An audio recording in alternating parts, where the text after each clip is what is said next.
Hi guys, unexpected na travel ito, no? So, ngayong gabi nag-impake na ako kasi agad-agaran is magbabakasyon kami bukas. So, hindi naman matagal, no? Mga 3 days lang naman. So, linggo is uuwi na kami. Pero malapit lang din naman yung pupuntahan namin. Siguro magme-metro lang kami. So, mabilis lang. So, ito yung mga dadalhin ko. So, may konti lang yan. Backpack lang yung dadalhin ko. Ayan o, backpack lang yung dadalhin ko. So, ilalagay ko na sa mga bag to guys, yung aking mga gamit. So, magdadala din ako ng payong, no? So, 2 set lang to. Nakaset na siya, actually, para kukunin ko na lang. Hindi ko alam kung ilalagay ko ba to siya sa ilalagay ko siya sa plastic.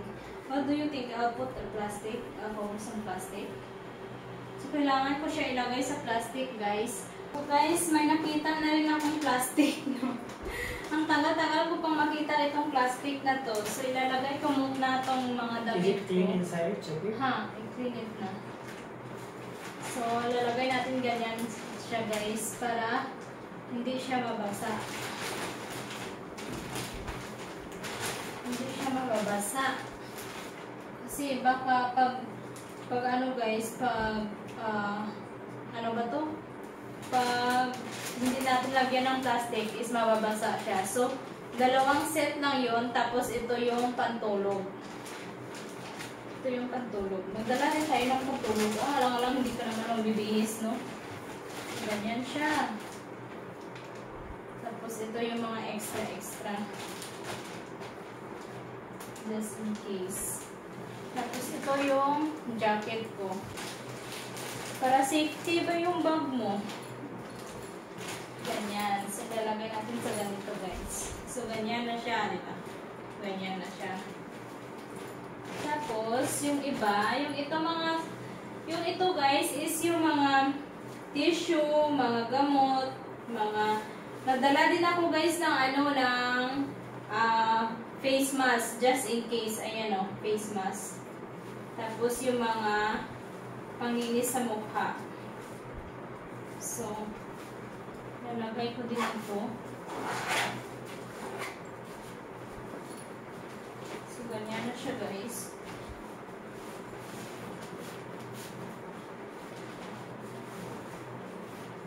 Magdadala din kami ng payong, guys, no? Yung itong payong kasi is, yung weather kasi dito, guys, is minsan iinit, minsan ulan. So, just in case, no? Kung uulan man doon sa pupuntahan namin, guys, is may payong na kami. 2 to. So, ipapadala ko din sa kanya yung isang payong na to para may kanya-kanya kami. Ready to. Girl Scout kasi ako eh. Girl Scout ako dati, guys. So, dadalhin ko din tong plancha sa buhok ko, guys.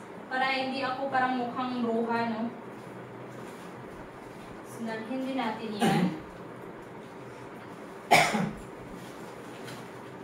Ayan. Tapos, may dala din pala akong gamot, guys. Just in case sasakit yung tiyan mo, no? Ito. Efficacent to. Efficacent. Tapos, yung ito naman, guys, is yung mga lotion. Ito, lotion.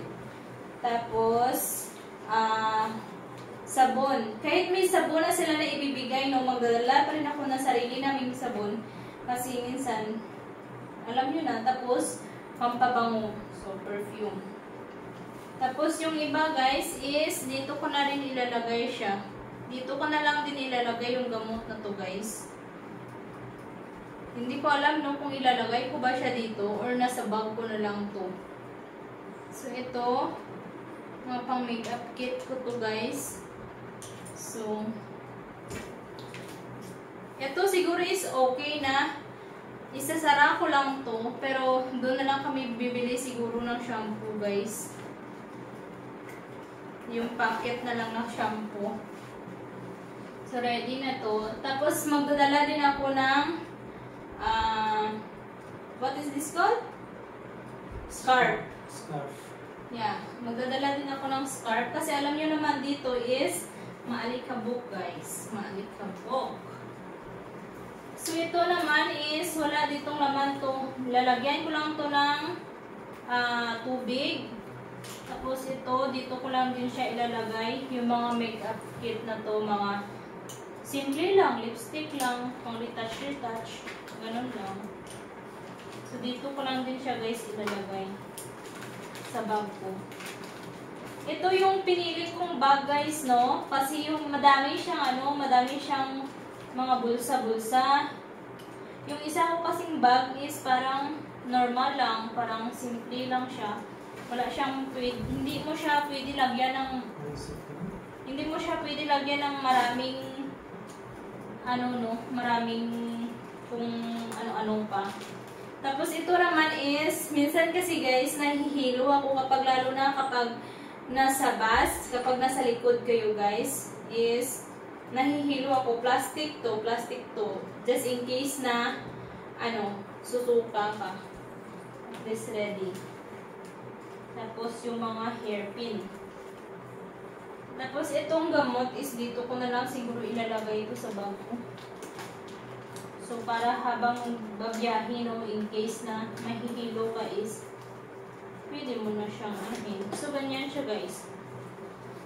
Ito madami siyang diba? Madami siyang bulsa. Ito yung gusto ko kasi madami siyang bulsa. Tapos may dito siya sa gilid dito, tapos meron sa loob, meron pa din sa likod.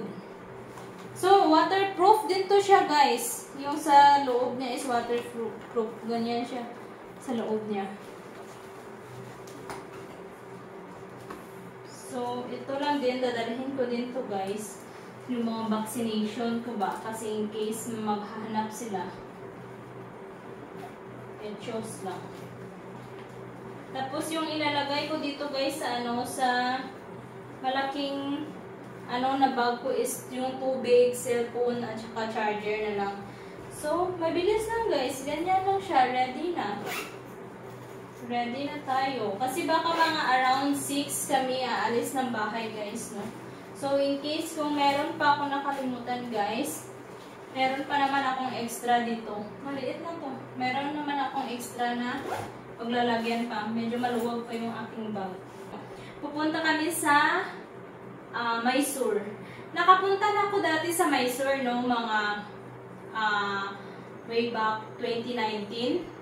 Nagpapailaw kasi sila ng palace doon, guys. So, nung time kasi na yon is hindi sila napailaw. So, sana sa pagpunta ko ngayon, guys, no, magpapailaw na sila. May lights display na sila sa palace nila. Sobrang laki ng palace nila, guys.